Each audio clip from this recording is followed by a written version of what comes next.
Imagina só dedicar 25 anos da vida construindo uma visão de mundo inabalável, sabe? É muito tempo. Muito tempo. Uma estrutura mental ali onde cada regra, cada princípio moral e cada explicação para a realidade tem um lugar fixo. Um lugar super seguro e muito bem documentado. Tipo uma fortaleza intelectual, né? Exatamente. E aí, de repente, numa única noite de sexta-feira, a pessoa descobre que o teto dessa estrutura, bom, não é o limite do universo. Nossa. Na verdade, ela percebe que passou a vida toda olhando para o chão. É sobre esse nível absoluto de choque cognitivo que a gente vai fazer o nosso mergulho profundo de hoje. Olha, é o tipo de ruptura que assusta, mas também fascina muito a gente. Porque, como seres humanos, nós somos meio que programados para buscar sistemas fechados, sabe? Com certeza, a gente adora uma caixinha. Exato. A gente quer que a realidade seja previsível, bem categorizada.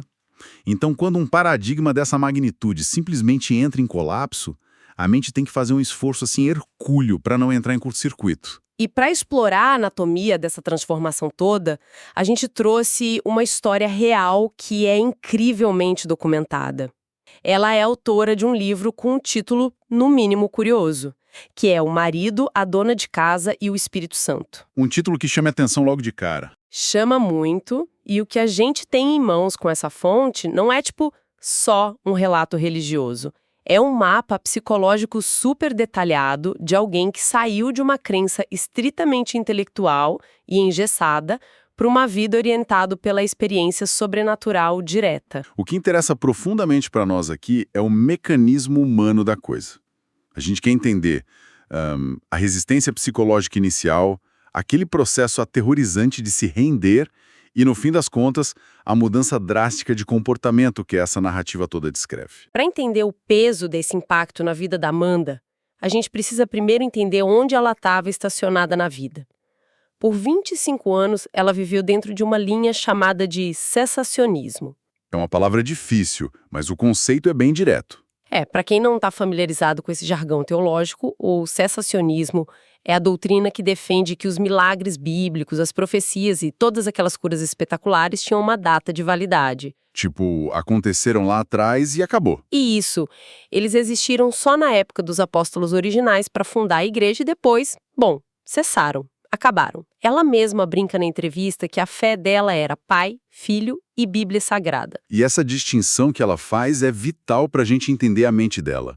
Porque o cessacionismo, do ponto de vista puramente psicológico, ele oferece uma segurança imensa. Sim, porque tira o imprevisível da jogada, né? Exatamente. Se o sobrenatural e o inexplicável ficaram lá trancados no primeiro século, a religião moderna vira basicamente um exercício acadêmico e moral.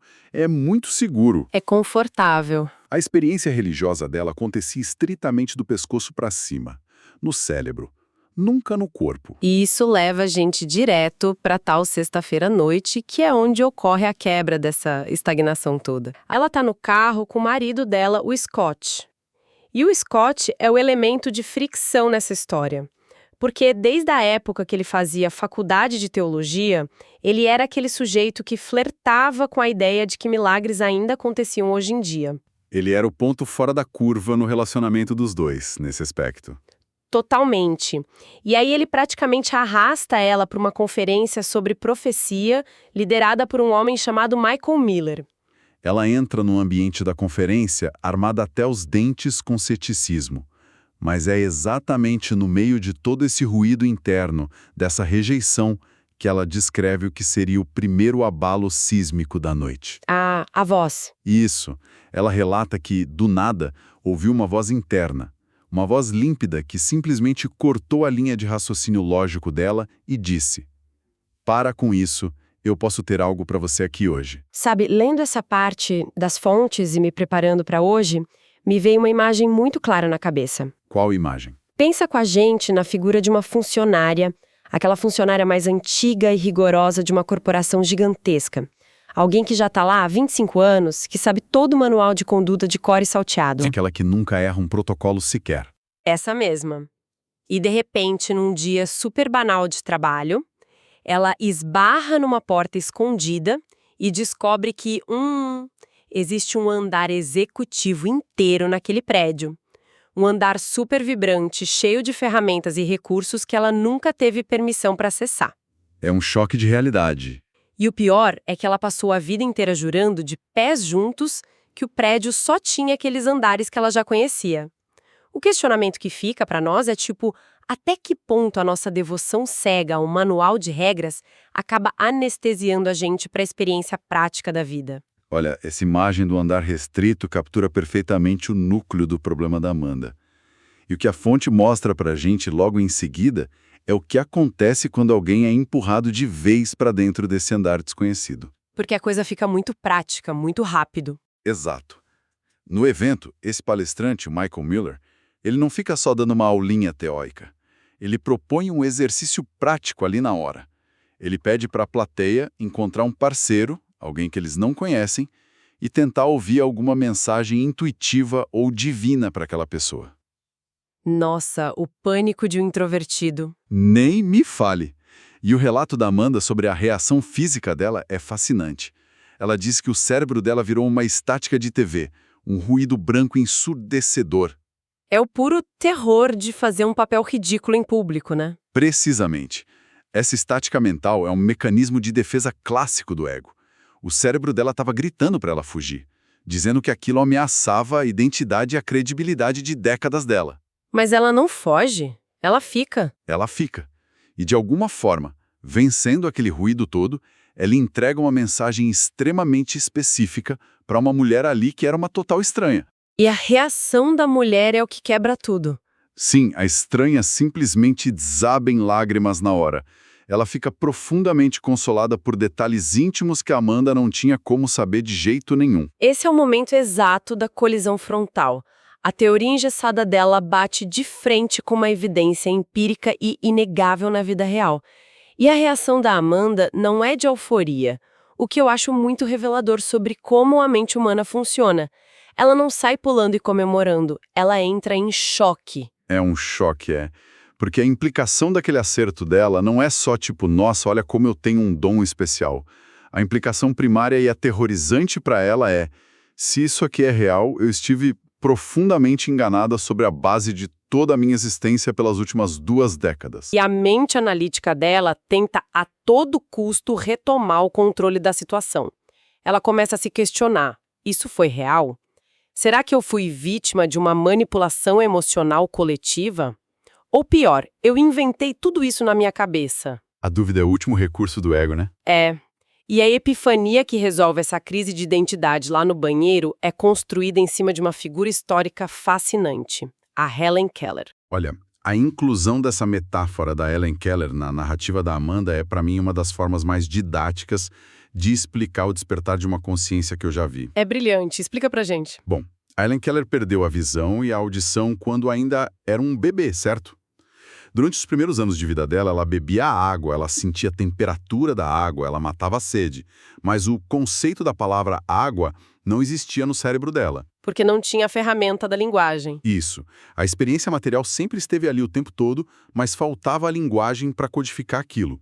E a Amanda Valata ter percebido ali, olhando para o espelho do banheiro, que ela era basicamente a Helen Keller da própria fé. Que loucura!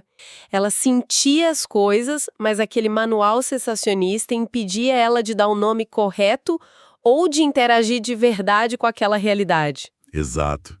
Ela percebeu que precisava da própria Annie Sullivan dela. A professora da Helen Keller. Isso, a professora que veio e soletrou a palavra na mão da Helen. A partir dessa constatação gigantesca no espelho, a narrativa da Amanda entra no que ela mesma batizou genialmente de fase estufa. A metáfora é perfeita. Pensa numa estufa. Um ambiente super controlado, isolado do mundo exterior, feito especificamente para acelerar o crescimento de algo que é muito frágil. Faz todo sentido. Ela relata na entrevista que passou de 3 a 4 semanas devorando vídeos sem parar, lendo autores diferentes, essencialmente se desprogramando de tudo.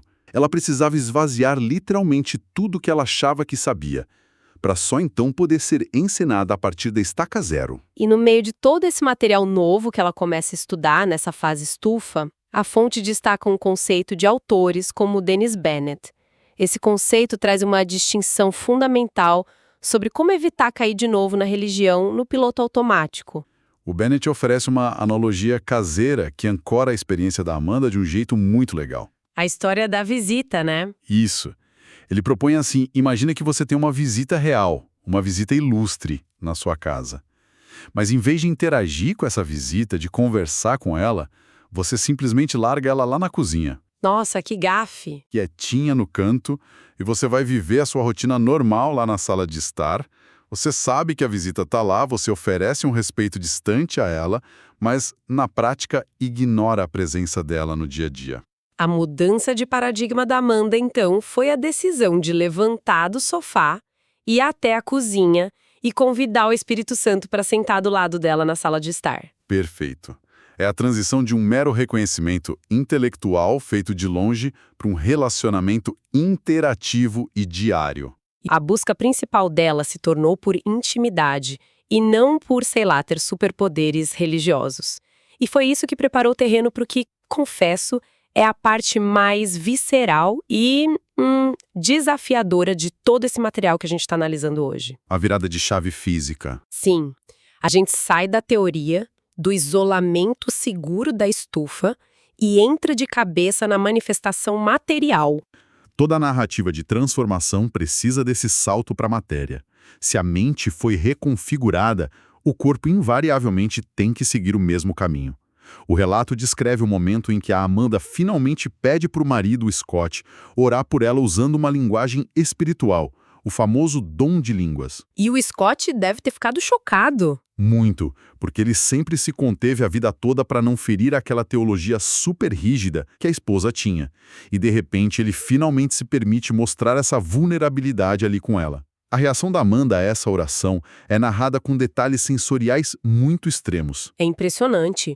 Ela descreve a sensação como se fosse um fogo líquido, tipo um calor super intenso que começa no topo da cabeça e ela sente ele descendo pesadamente pelo peito até chegar lá na barriga. Uma experiência física inegável para ela. Total. E a reação emocional dela vira um caos absoluto na hora.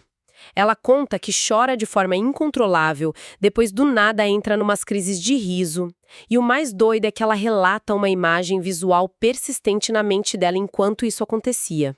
Ela via portas de salão, sabe aquelas portas de bar de faroeste bem antigas e enferrujadas? Sei bem, batendo de um lado para o outro. Isso. Mas na visão dela, essas portas estavam sendo violentamente escancaradas. E a frase que ela ficava repetindo para si mesma no meio desse furacão era: "Eu estou tão livre de mim mesma". A narrativa da entrevista nos transporta então para um retiro de mulheres, lá no estado do Kansas. Onde as coisas ficam intensas. Muito. Lá o relato indica que a Amanda começa a vivenciar fenômenos somáticos sérios. Ela diz que começa a sentir dores agudas que simplesmente não pertenciam ao próprio corpo dela. As chamadas palavras de conhecimento, como o jargão diz. Ela descreve que começou a sentir pontadas super precisas nos ombros e nos quadris. Isso mesmo. E o que ela faz é usar o próprio corpo como se fosse um radar. E numa sala enorme, cheia de gente, ela consegue identificar duas mulheres específicas que estavam sofrendo de dores crônicas exatamente naquelas articulações do ombro e do quadril. E ela vai lá e ora por elas. Ela ora. E segundo o testemunho que está no livro e no vídeo, o alívio dessas mulheres é imediato. E não para por aí. No mesmo evento, tem uma líder que estava com o braço imobilizado há meses. Essa líder pede oração para Amanda. Amanda ora uma vez, há uma melhora, mas é parcial. A dor ainda persiste ali. E muita gente desistiria nessa hora, né? Ficaria constrangido. A maioria desistiria. Mas em vez de recuar de vergonha, ela lembra de uma passagem onde o próprio Jesus precisou orar 2 vezes por um homem cego e decide tentar de novo. A segunda oração, segundo ela conta, resulta na restauração total da mobilidade do braço da mulher. Bom, aqui a gente precisa fazer uma pequena pausa na narrativa.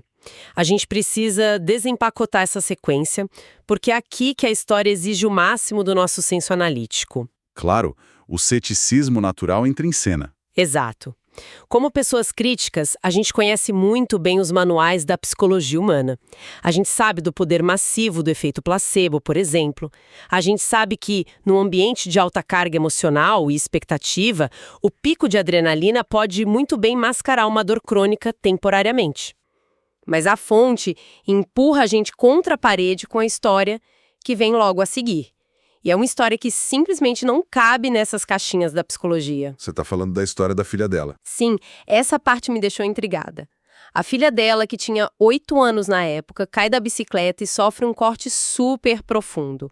Um rasgo de quase 8 centímetros, cheio de pedras e já visivelmente infeccionado. Uma situação que assusta qualquer pai ou mãe. O marido dela, no impulso lógico, sugere limpar tudo e ir direto para o médico na manhã seguinte. Mas a Amanda, que agora estava operando totalmente nesse novo paradigma dela, decide orar. E a descrição visual que ela dá desafia de frente qualquer teoria de placebo ou de adrenalina. É bem gráfico. Muito gráfico. Ela relata que, ao longo de 1h30 orando ali ininterruptamente, ela viu com os próprios olhos o tecido da criança se alterar. Ela diz que viu bolhas de um líquido transparente se formarem, viu a pele nova crescendo a partir das bordas daquela ferida em tempo real. Em tempo real. Isso é forte. Ela assistiu aquele corte horrível encolher de 8 centímetros até ficar do tamanho de uma moeda. E a própria criança de 8 anos vira para a mãe e fala uma coisa muito madura. Ela diz: eu estava começando a achar que Deus não existia, mas agora eu sei que sim. Uau! Como é que a gente processa uma afirmação absurda de regeneração celular em tempo real dentro da nossa análise psicológica? Olha, a fricção que essa história específica causa na nossa mente lógica é exatamente o ponto da coisa toda. Para a gente analisar essa narrativa de forma justa, a gente não precisa atestar aqui um laudo médico carimbado do milagre. Que a gente precisa, então? A gente precisa entender a função dessa convicção que se tornou inabalável dentro da psique da Amanda. Porque histórias extremas como essa formam um núcleo de toda a mensagem dela. E a resposta é que a tese central que a autora defende é que a incredulidade bloqueia a ação. Incredulidade como uma barreira física. Exato. A fonte faz uma crítica super contundente ao que ela chama de incredulidade organizada. Ela argumenta que, nas instituições mais tradicionais, para evitar a decepção e também para evitar o escrutínio científico das pessoas, eles acabaram esterilizando a experiência religiosa. Transformaram a fé num clube de leitura moral, onde, sinceramente, nada arriscado acontece de verdade. Essa é uma definição brilhante. Clube de leitura moral. A mecânica da fé que Amanda descreve exige, por definição, o risco da humilhação pública. O mecanismo que ativa o sobrenatural, na visão de mundo dela, é a vulnerabilidade em estado extremo.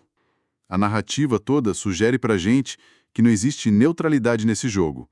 Ou a gente assume o risco de parecer totalmente tolo para conseguir acessar o inexplicável, ou a gente fica para sempre protegido e engessado por essa incredulidade organizada. E essa dependência tão forte da ação humana leva a gente diretamente para a teologia da entrega, que a entrevista explora bem a fundo na reta final. É uma virada teológica interessante. Muito. O material argumenta que o Espírito Santo não é tipo uma força gravitacional passiva ou uma energia cósmica impessoal que flutua por aí. É descrito como uma pessoa. E a lógica que eles constroem em cima disso é super instigante. Eles dizem, olha, nós sabemos que a maldade humana, para conseguir operar no mundo físico, precisa de mãos físicas. O mal precisa de cooperação. Tem que estar alguém executando. Exato. E a teoria que eles apresentam é que o bem absoluto e divino também escolhe, de forma totalmente intencional, se autolimitar sem. Ele se recusa a agir de forma ditatorial no mundo. Em vez disso, ele exige a nossa cooperação, exige as nossas mãos, as nossas cordas vocais e a nossa entrega total. E é essa limitação intencional que dá todo o peso para a agência humana. Sabe, a divindade, nessa leitura específica deles, precisa de parceiros que estejam dispostos a cruzar a linha do ridículo. E o momento final da fonte em vídeo ilustra essa tese de uma forma quase cinematográfica. Aquela parte é muito boa. A gente está ali assistindo a uma entrevista normal no estúdio. Até aquele momento, a narrativa toda estava confinada às memórias passadas da Amanda. Apenas histórias. Mas, subitamente, O fenômeno invade a sala do estúdio em tempo real, Ao vivo. ao vivo. A Amanda se oferece para orar ali mesmo, com as câmeras rodando, pelo entrevistador, um cara chamado Stacy. E vale destacar que o perfil do Stacy é crucial para essa cena ter o impacto que tem. Ele faz questão de pontuar várias vezes no programa que ele é uma pessoa super analítica, muito estruturada, sabe, o clássico perfil tipo A. Mas enquanto a Amanda ora, começa a narrar o que ele está sentindo no próprio corpo naquele exato momento. E ele relata basicamente o mesmo padrão que a Amanda sentiu anos antes. Aquele calor intenso descendo pelo topo da cabeça. Sim, ele fica visivelmente surpreso. Muito. Ele descreve um formigamento elétrico nas mãos, nos dentes e até nos joelhos, tudo ao vivo, e ele admite ali diante das câmeras e da audiência dele que é uma experiência somática inegável. Não tinha como fingir. Para ele, pelo menos naquele instante exato, qualquer noção de que os relatos da Amanda fossem algum tipo de teatro emocional fabricado desmorona completamente. A evidência corporal superou a barreira intelectual dele. Sabe a história bíblica do apóstolo Pedro saindo do barco no meio da tempestade para andar sobre as águas? Eles até citam isso rapidamente no material. É a melhor imagem para resumir toda essa loucura. É uma baita analogia para a ação. Porque a parte mais fácil de todo o processo da Amanda, se a gente para pensar, foi a fase estufa. Concordo. Ficar lendo livros de porta trancada e entender novos conceitos teológicos no papel é, no fim das contas, um processo muito seguro. O verdadeiro teste de fogo, o abismo absoluto da coisa toda, é colocar o pé para fora do barco. É a exigência implacável da ação.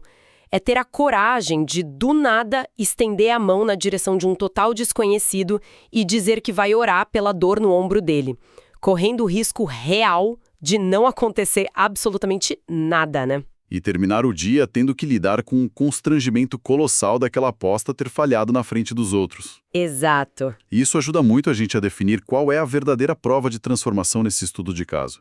Se a gente olhar friamente, sob as lentes do comportamento humano, a evidência final do relato não é aquele calor líquido no corpo.